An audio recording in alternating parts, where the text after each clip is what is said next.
तो दोस्तों, जायका विद तनुजा में आपका स्वागत है। आज मैं लाई हूँ आपके लिए नमकीन काजू की रेसिपी। आप ये ना समझिए कि मैंने इतने सारे घर में जो ओरिजिनल काजू होते हैं उनको तल दिया है। ये मैंने मैदे से बनाए हैं। ये मैदे और सूजी से बने हुए काजू हैं और ये खाने में बहुत अच्छे लगते हैं। होली के टाइम में इसको अगर हम बनाएं तो ये चाय के संग बहुत मज़ा आता है इन्हें खाने में। आप इसे ज़रूर बनाइए। इसे बनाना बहुत इजी है। इसके लिए मैंने 2 कप मैदा ली है और मैंने इसमें आधा चम्मच अजवाइन डाल दी है। अजवाइन आप थोड़ी कम या ज़्यादा अपने टेस्ट के अकॉर्डिंग कर सकते हैं। और इसके अंदर मैंने 1 चम्मच नमक डाला है। नमक भी आप कम या ज़्यादा अपने टेस्ट के अकॉर्डिंग कर सकते हैं। मुझे 1 चम्मच ठीक लगा इसलिए मैंने 1 चम्मच डाला है। और आधा कटोरी मैंने इसमें सूजी डाला है। सूजी आप ज़रूर डालिए, इससे ये बहुत कुरकुरे बनते हैं। इन सबको मैं मिला दूंगी, ड्राई चीज़ों को जितना भी मैंने इसके अंदर डाली हुई है इनको हाथ से अच्छे से मिला के फिर बीच में एक छोटा सा गड्ढा करूंगी और उसके लिए मैं तेल डालूंगी क्योंकि मुझे इनमें मोमन डालना है। तो ये मैंने आधा कप मोमन डाल दिया है और उसको मैं बहुत अच्छे से मिक्स करूँगी। हमारा सही पड़ा है नहीं उसको चेक करने का वही तरीका है, जब इसमें हमारे मैदे में इसका एक लड्डू सा बनना लगेगा तो इसका मतलब हमारा इसमें परफेक्ट मोमन पड़ गया है। अब मैंने इसमें गुनगुना आधा कप पानी लिया है और उसके बाद मैं थोड़ा सा और लूँगी तो टोटल 3/4 कप इसके अंदर पानी पड़ा है। और इसको धीरे धीरे हाथ से मैं मार दूँगी, बहुत टाइट करके नहीं मारूँगी। नॉर्मल रोटी की तरह इसका डो बना के रख दूँगी क्योंकि इसमें सूजी है, वो थोड़ी देर फूलेगी तो ये और टाइट हो जाएगा। तो इसे हल्का सा मैं रोटी की तरह जैसे आटा मारते हैं उसको अब मैंने ये ढक के रख दिया 15 से 20 मिनट के लिए। और उसके बाद सूजी हमारी फूल जाएगी और ये आटा बन के तैयार है। अब हमारा ये आटा मड़ के तैयार है। इसको थोड़ी देर बाद मैंने और हाथ से मसला, अच्छी से हाथ से थोड़ी देर और मसलने के बाद अब मैं इसको बेलूँगी। बेलने के लिए हमें एक बड़े साइज़ की लोई लेनी है।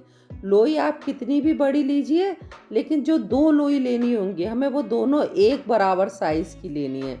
अब ये एक पूड़ी बना के मैं अलग रख लूँगी, फिर दूसरी पूड़ी बना के उसके ऊपर ऐसे मैं फैला लूँगी और फैलाने के बाद उसको फिर मैं ऐसे बड़ा बड़ा बेलूँगी। लेकिन ये मेरे चकले पे नहीं आ रही है तो मैं आपको इसके प्लेटफॉर्म पे बेल कर दिखाऊँगी क्योंकि चकला मेरा छोटा पड़ रहा है।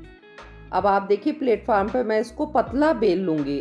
2 पूड़ी लगाने से एक फ़ायदा ये होता है कि जो हम काजू काटते हैं उसकी शेप बहुत अच्छी आती है। अब ये मैंने एक नॉर्मल ढक्कन ले लिया है, आप कोई सा भी ढक्कन ले लीजिए। और ये मैंने रुआवज़ा का ढक्कन लिया है, आपको जो समझ में आए वो ढक्कन ले लीजिए। और आप ये देखिए उस ढक्कन का आधा हिस्सा आप रखिए और पुश करके इसको काट लीजिए। सिर्फ आधा हिस्सा रखना है ढक्कन, पूरा ढक्कन नहीं रखना है, हमें ढक्कन का आधा हिस्सा रखना है। और इस तरह से आप देख रहे हैं मैं किस तरह से इसे काट रही हूँ।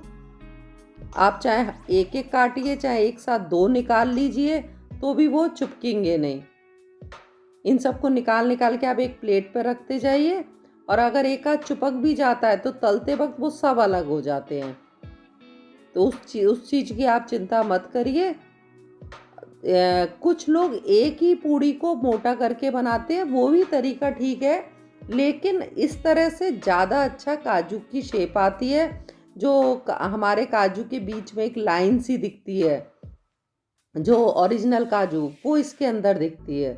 इसलिए आप डबल पूड़ी करके इसको बनाइए। पहले एक बड़ी सी रोटी बनाइए, फिर उसके ऊपर एक और बनाइए, फिर दोनों को रख के फिर बेल दीजिए।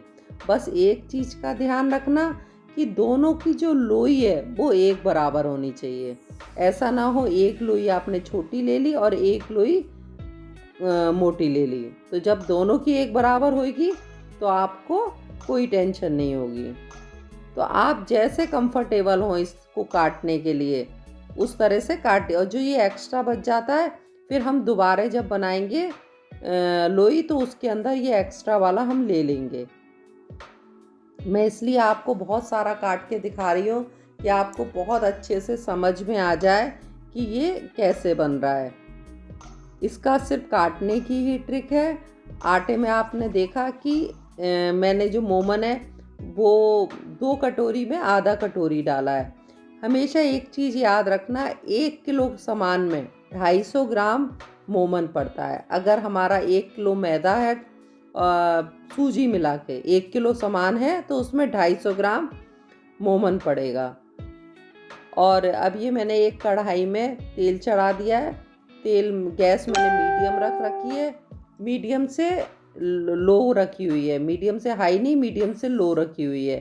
तो आप इसको डाल दीजिए और धीरे धीरे गैस पे इसको पकने दीजिए। ये धीरे धीरे जितना अच्छा पकेगा अंदर तक कुरकुरा होगा।